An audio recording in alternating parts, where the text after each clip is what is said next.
ज्यादा सीधे मत बनो, सीधे पेड़ जल्दी काट लिए जाते हैं। आज की कहानी के माध्यम से आपको कुछ ऐसे तरीके पता चलेंगे जिनसे आप धोखा खाने से खुद को बचा सकते हैं। भावनात्मक रूप से कमजोर आदमी का लोग हमेशा फायदा उठाते रहते हैं। हम सब ने देखा होगा अपने आसपास जो भी इंसान नर्म दिल का होता है, यानी कि भावनात्मक रूप से करुणावान होता है, वह अपनी करुणा बस दूसरों की सहायता तो कर देता है, लेकिन बदले में उसे हमेशा धोखा ही मिलता है। तो क्या एक इंसान को भावनात्मक नहीं होना चाहिए? क्या उसे दूसरों पर भरोसा नहीं करना चाहिए? दूसरों की सहायता नहीं करनी चाहिए? क्या करुणावान और संवेदनशील होना गुनाह है? कोई गलती है पाया तो यह जाता है कि कोई संवेदनशील आदमी दिल का अच्छा होता है, दूसरों की सहायता करता है, दूसरों का ख्याल रखता है, दूसरों से प्रेम करता है। प्रेम भी तो एक संवेदना ही है, वह भी तो एक भावना का रूप है।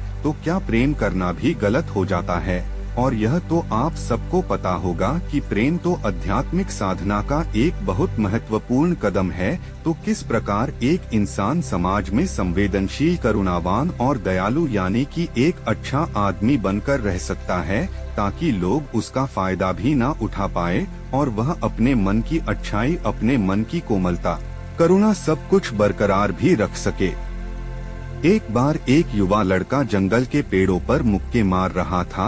वह बड़े जोर जोर से मुक्के मार रहा था। वह अपने मन का गुस्सा निकालने की कोशिश कर रहा था। शायद उसको किसी ने धोखा दिया था या फिर उसके साथ बहुत बुरा हुआ था, जिससे वह बहुत ज्यादा परेशान था। उसे कहीं भी शांति नहीं मिल रही थी। वह लगातार उस पेड़ पर मुक्का मार रहा था, जिससे उसकी उंगलियां लहूलुहान हो चुकी थी। उसी जंगल में एक शीतल पानी का झरना था। वहाँ पर एक भिक्षु रोज संध्या समय स्नान करने आया करते थे। यह उनका नित्य का नियम था। आज जब वह भिक्षु इस रास्ते से स्नान करने के लिए उस जंगल में आया, तो उसने उस लड़के की हालत देखी। वह जोर जोर से चीख रहा था, रो रहा था और लगातार मुक्के मारे जा रहा था।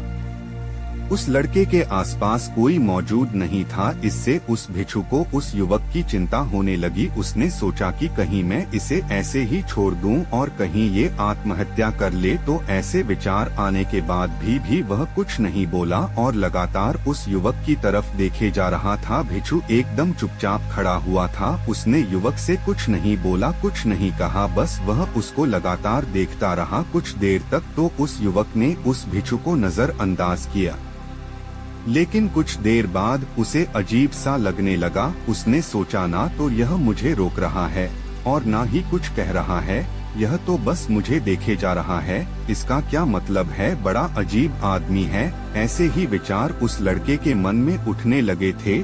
जब कुछ देर बाद भी वह भिक्षु कुछ नहीं बोला, तो लड़के ने अचानक से उससे पूछा कि महाशय, आप अपने रास्ते क्यों नहीं चले जाते?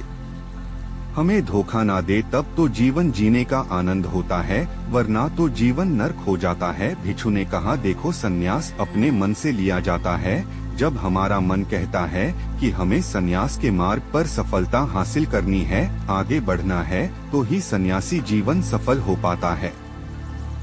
लेकिन तुम अपने घर से परेशान होकर, दूसरे लोगों से परेशान होकर सन्यासी बनना चाहते हो, तो तुम्हारा सन्यासी जीवन भी कभी सफल नहीं होगा। इससे अच्छा तो तुम सांसारिक जीवन में अगर कुछ तरीके, कुछ नियम अपनाओ, तो दूसरे लोग तुम्हें धोखा नहीं दे पाएंगे। सबसे पहले तो यह समझो कि धोखा उन्हें ही मिलता है जो भावनात्मक रूप से कमजोर होते हैं, जिनका दिल जल्दी पिघल जाता है, जो दूसरों को दुख में नहीं देख पाते। ऐसे लोगों के साथ धोखे होने की संभावना ज्यादा होती है, क्योंकि कोई भी आदमी अपनी परेशानी बताकर, अपने को दुख में बताकर तुम्हारा फायदा उठा सकता है। क्या पता वह झूठ बोल रहा हो, वह दुखी होने का अभिनय कर रहा हो, लेकिन आपको तो सच ही लगेगा। और उसके बाद कुछ समय बाद आपको पता चलता है कि आपके साथ धोखा हो गया। उसके बाद आपका मन अंदर से टूट जाता है।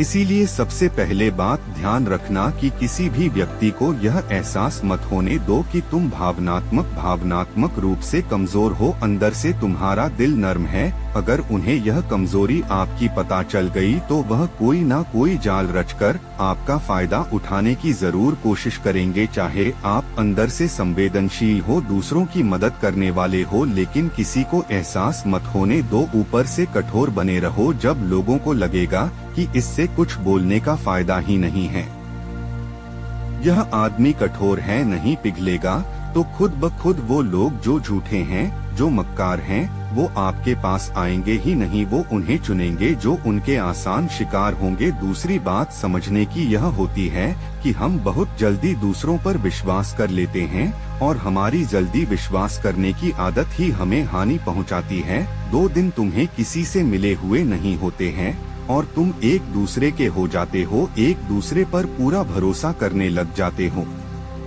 और यह भरोसा तीसरे दिन टूट भी जाता है और फिर तुम्हें धोखा मिलता है और फिर तुम परेशान होते हो। इसीलिए समय दो। किसी भी चीज को, किसी भी रिश्ते को आगे बढ़ाने के लिए समय की जरूरत होती है। समय के साथ तुम्हें सामने वाले इंसान की अच्छाई और बुराई पता चलती है। तब तुम्हें पूर्ण रूप से पता चलता है कि इंसान वास्तव में कैसा है, अच्छा है या बुरा है, और वह कुछ समय देने के बाद ही होता है। इसीलिए जल्दी किसी पर विश्वास मत करो।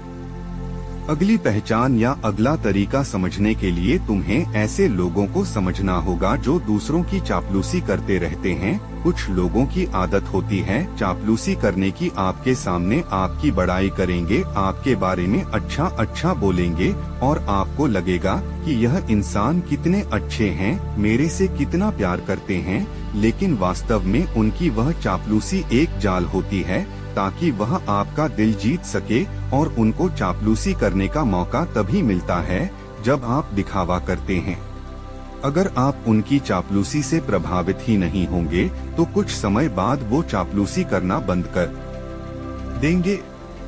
इसीलिए किसी के सामने दिखावा मत करो, वरना आप तो आकर्षण के केंद्र बन जाते हो। लोगों को लगता है कि शायद इसके पास बहुत ज्यादा धन संपदा है, इसीलिए इतना दिखावा कर रहा है। और इसी वजह से जो लोग आपका फायदा उठाना चाहेंगे वो आपके करीब आने की कोशिश करेंगे, आपके चापलूसी करने की कोशिश करेंगे। अगला नियम बताते हुए भिक्षु ने झरने की तरफ इशारा किया। वो झरने के पास पहुंच चुके थे।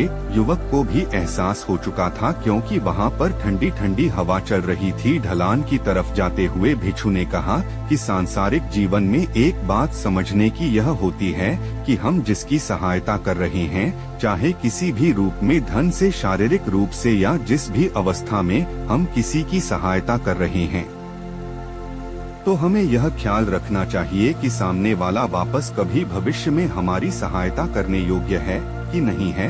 अगर किसी को पैसा उधार दे रहे हो तो यह समझो कि उसके पास आय का कोई साधन है कि नहीं है। कल भविष्य में वह तुम्हें वापस कर पाएगा कि नहीं कर पाएगा। अगर वह नहीं करेगा तो तुम्हें तकलीफ होगी, तुम्हें दुख होगा। ऐसे तो इंसान करुणावश भिखारियों को भी भीख देता है, लेकिन वह गलत नहीं है, क्योंकि जो भी पैसा अपने सामने वाले को दिया है उससे आपके ऊपर कोई ज्यादा प्रभाव नहीं पड़ेगा। अगर वह आपको वापस भी नहीं लौटाएगा तो अगर किसी ऐसे इंसान को पैसा देना है जो कभी वापस नहीं लौटा पाएगा तो उतना ही देना जिससे तुम्हारे ऊपर ज्यादा दबाव न बने। अगर वो वापस भी न लौटाए तो तुम्हें ज्यादा दुख न पहुँचे। अब तक वो दोनों झरने पर पहुँच चुके थे।